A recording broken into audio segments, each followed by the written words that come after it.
అనగనగా సుందరకాండ అనే ఒక అందమైన రాజ్యం ఉండేది. ఆ రాజ్యాన్ని పాలించేది ధర్మరాజు అనే గొప్ప మహారాజు. న్యాయం, దయ, ధర్మం అన్నీ ఆయన మాటల్లో కనిపించేవి. ధర్మరాజుకు 7 కొడుకులున్నారు. ఒకరోజు ఆ 7 రాకుమారులు చేపల వేటకు వెళ్తారు.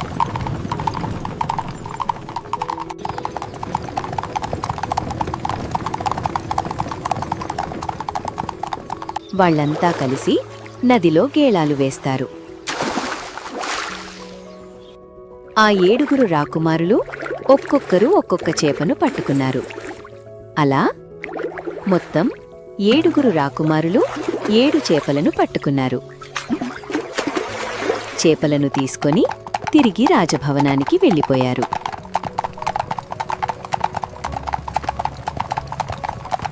ఆ 7 చేపలను ఒక బల్ల మీద పెట్టి ఎండకి ఎండబెడతారు.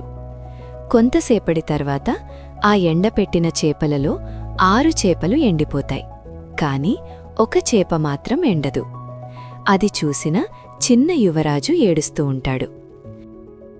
అంతలో అక్కడికి వచ్చిన మహారాజు ఆ యువరాజు ఏడవడం చూసి, ఏమైంది నాయనా, ఎందుకేడుస్తున్నావు? తండ్రిగారు, నా అన్నలు 6 పట్టుకున్న చేపలు ఎండిపోయినాయి. కాని నా చేప మాత్రం ఎండలేదు తండ్రిగారు. ఎందుకెండలేదో నాకు తెలియడం లేదు. ఆ మాట విన్న మహారాజు చాప దగ్గరకు వెళ్లాడు. చాపా, నువ్వు ఎందుకు ఎండలేదు? మహారాజా, నేను ఎండేటప్పుడు నాకు గడ్డిమోపు అడ్డుగా వచ్చింది.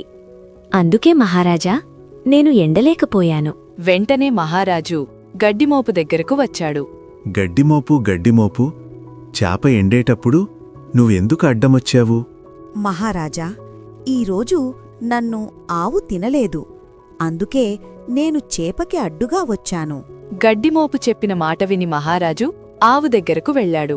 ఆవు, నువ్వెందుకు గడ్డి తినలేదు? మహారాజా, ఈరోజు మేతగాడు నాకు మేత వెయ్యలేదు. అందుకే మహారాజా, నేను తినలేకపోయాను. ఆవు చెప్పిన కారణం తెలుసుకుని మహారాజు మేతగాడి దగ్గరకు వెళ్లాడు. మేతగాడా, నువ్వెందుకు ఆవుకి మేత వెయ్యలేదు? రాజాగారు, ఈరోజు నా పాప ఏడుస్తోంది. అందుకే ఆవుకి మేత వేయలేకపోయాను. మేతగాడు చెప్పింది విని మహారాజు పాప దగ్గరకు వెళ్లాడు. పాపా, నువ్వెందుకేడిచ్చావు? నన్ను చీమ కుట్టింది. అందుకే ఏడ్చాను. పాప మాటలు విన్న మహారాజు చివరగా చీమ దగ్గరకు వెళ్లాడు. చీమా, నువ్వు పాపను ఎందుకు కుట్టావు? మరి నా బంగారు పుట్టలో వేలు పెడితే కుట్టనా? చూశారుగా పిల్లలు, ఏ సమస్య వచ్చినా ముందు ఏడవకుండా ఎందుకు జరిగిందో తెలుసుకుంటే ప్రతి సమస్యకు పరిష్కారం దొరుకుతుంది. ఇలాంటి మరొక మంచి కథతో మళ్ళీ కలుద్దాం.